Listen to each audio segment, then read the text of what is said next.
Vamos lá, dando continuidade ao nosso treinamento de noções básicas do PROMAD.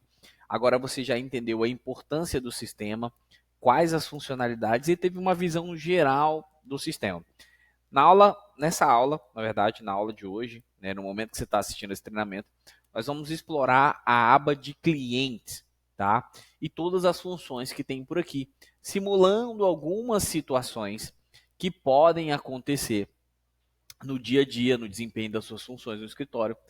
E aí é interessante que você já acompanhe esse treinamento, tenha ciência disso, para a gente ir já promovendo esse teu treinamento, tá bom?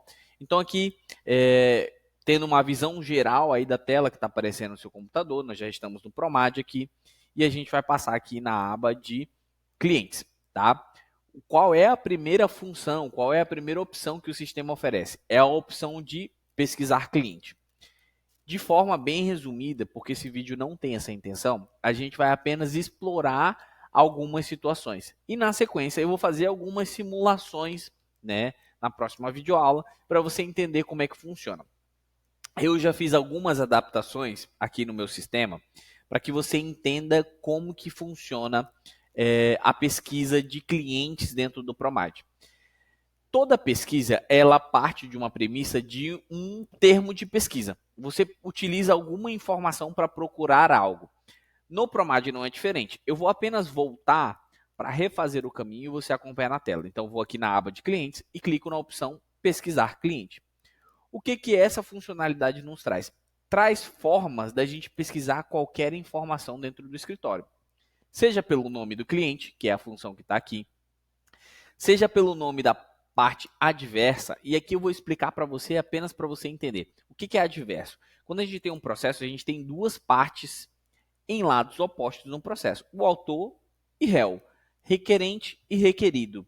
Tem duas pessoas em posições distintas. É como se fosse Flamengo e Vasco. O adverso nada mais é do que a outra pessoa, aquela pessoa que nós não representamos. Então, imaginemos a seguinte situação, que nós temos um processo aqui no escritório que, de um lado, nós temos como cliente, nosso cliente, o João, e do outro lado está a Maria. Quem é o adverso dessa relação? A Maria, tá? Então, eu consigo pesquisar tanto o processo utilizando o nome do João, e eu digito aqui o nome dele, João, como eu também consigo pesquisar, utilizando o exemplo que eu falei para vocês, Maria, tá? Mas, via de regra, a gente vai sempre se utilizar da informação mais fácil. E qual é a informação mais fácil nesse caso? É o nome do nosso cliente, evidentemente, tá? Mas saibam que existe a possibilidade de você pesquisar a parte adversa, o adverso, o adversário, tá bom? É possível, caso você consiga pesquisar um processo pelo número, tá? Como eu disse, todo o processo judicial, todo o processo na justiça, ele tem um número. E se você souber o número, então se eu digitar um número aqui aleatório, específico, pode ser que ele me retorne com um processo judicial. Apenas um exemplo para que você entenda como é que funciona. E você pode utilizar também o ID. Qual é o ID do cliente? Aí aqui eu vou abrir um parêntese bem importante. No escritório existe uma comunicação universal que é utilizar ou saber qual era o cliente a partir do ID. Então é muito importante que você grave essa informação. Sempre que a gente vai perguntar assim, qual é o ID do cliente João? Qual é o ID da cliente Maria? Qual é o ID do cliente José? ID é uma representação numérica, vai ser números. Então, por exemplo, se eu digitar aqui, vamos botar aqui 22, 23, um número aleatório. Lembra que está aqui na opção pasta o ID, eu já cliquei aqui por estar sombreado e digitei um número aleatório. Lembrando que ID é uma representação numérica. Lembrando que ID são números, não são letras. Não existe ID com letras, somente com números. Eu digitei um número aleatório, 22, 23, e vou clicar em pesquisar. Ó, ele me devolveu o ID de algum cliente, de algum processo que existe no escritório. Tá vendo?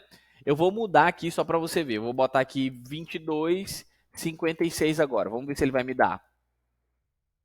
Outra empresa, outro cliente, outro processo que a gente tem, tá? Então, o que você precisa saber e gravar, porque é muito importante. A linguagem universal de ID, principalmente eu utilizo bastante, Dr. Lucas, né? As coordenações utilizam bastante. Qual o ID? A atividade está em aberto. Qual o ID da atividade? Tem um prazo em aberto. Qual o ID do prazo? Então é uma linguagem universal. No meu sistema aqui, eu já fiz, e isso é importante eu te falar, eu já fiz uma redução. Existem mais campos. Talvez quando você esteja olhando aí a tua tela, você vai falar assim, doutor Igor, aqui no meu apareceu mais funções, apareceu CPF, apareceu outras formas de pesquisar. Ok. Só que dificilmente a gente vai utilizar o CPF, é muito difícil. A gente decora o nosso CPF ou o CPF de pessoas mais próximas, mas de cliente é uma informação muito difícil. Então, basicamente, na função de pesquisar cliente, você vai ter todas essas opções, tá? E você pode clicar e testar qualquer uma delas, tá? E aí pode ser que aí, na hora que você esteja vendo esse treinamento, você veja mais opções. É como eu disse, eu fiz adaptações no meus sistemas que eram interessantes para minha utilização. Ou eu vou pesquisar pelo número do cliente ou pelo ID. Dificilmente eu lembro de um número de processo, mas quando eu lembro, eu utilizo a opção aqui, tá? Então, basicamente, essa é a função pesquisar cliente. Tudo funciona por aqui, tá bom? E aí é para você ter uma visão geral de como funcionam os filtros de pesquisa e como é que a gente acha algumas informações dentro do nosso software jurídico, dentro do nosso programa, né, que é o Promate.